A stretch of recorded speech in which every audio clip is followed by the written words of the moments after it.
हाल ही में दिग्विजय चौटाला ने एक बयान दिया जिसमें उन्होंने नारायणगढ़ के माफिया का जिक्र किया और कहा कि जांच होनी चाहिए। नारायणगढ़ के रेत माफिया, बजरी माफिया और जो भी लूट हुई सभी की जांच होनी चाहिए। इसी बयान पर सीएम सैनी ने जवाब दिया।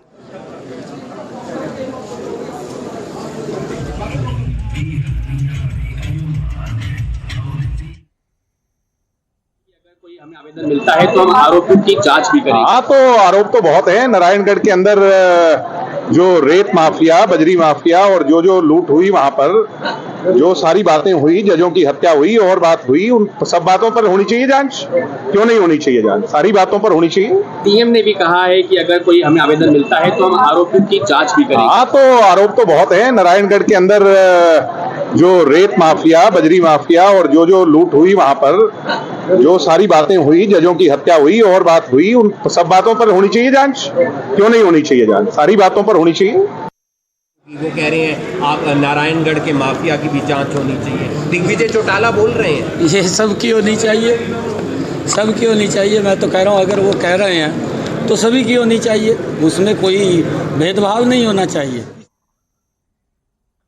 वहीं हरियाणा के पूर्व गृह मंत्री अनिल विज ने कांग्रेस पर निशाना साधा है। राहुल गांधी पर उन्होंने वार किया और कहा कि पहले मेरी और राहुल गांधी की इनकम बराबर कर दो। उन्होंने तंज भी कसा है राहुल गांधी पर और कहा कि राहुल गांधी की स्थिति लुकिंग लंदन टॉकिंग टोक्यो वाली है। संविधान बदलने के प्रियंका गांधी के बयान पर उन्होंने पलटवार किया और कहा कि बीजेपी ने बाबा साहेब के जन्मदिन पर अपना घोषणा पत्र जारी किया था। इसी के साथ साथ अनिल विज ने पूर्व सीएम भूपेंद्र सिंह हुड्डा पर भी तंज कसा है। तो हरियाणा कांग्रेस के साथ साथ केंद्र के कांग्रेस पर भी निशाना साधा। राहुल गांधी और प्रियंका गांधी पर वार किया। तीखे तंज जो है वो अनिल विज ने कसे हैं कांग्रेस पर। मेरी और इसकी बराबर करवा दो। मैं भी तो सारी जिंदगी से काम कर रहा हूँ, दिन रात मेहनत करता हूँ, तो हम दोनों की बराबर करवा दो। देखते कैसे। अब देखिए, अब ये क्या सोचता है, क्या कहता है, किधर देखता है, अब उसका तो कुछ कह नहीं सकते। ये तो लुकिंग लंदन टॉकिंग टोक्यो वाला हिसाब है इसका। तो देख रहा है, बात कहीं और कर रहा होता है। अब क्या हरकत है अभी पता नहीं है।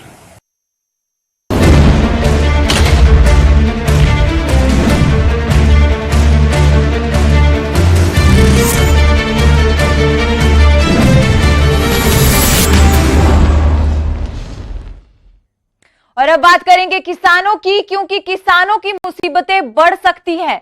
आसमान से फिर एक बार आफत बरसेगी। आपको बता दें कि हरियाणा और पंजाब में बारिश का अलर्ट जो है वो जारी किया गया है।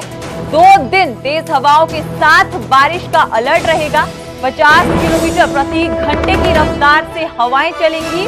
27 को दोनों राज्यों में ओलावृष्टि की संभावना भी जताई गई है। मौसम विभाग ने अलर्ट जारी किए हैं। तो इससे पहले भी जो है हरियाणा में ओलावृष्टि हुई थी, जिससे किसानों की खड़ी फसलों के साथ साथ मंडी में रखी हुई फसलें भी बुरी तरह से तबाह हो गई थी। मंडी में व्यवस्था नहीं थी, जिसकी वजह से जो गेहूं की बोरियां भरी पड़ी थी वो सारी गीली हो गई, बर्बाद हो गई।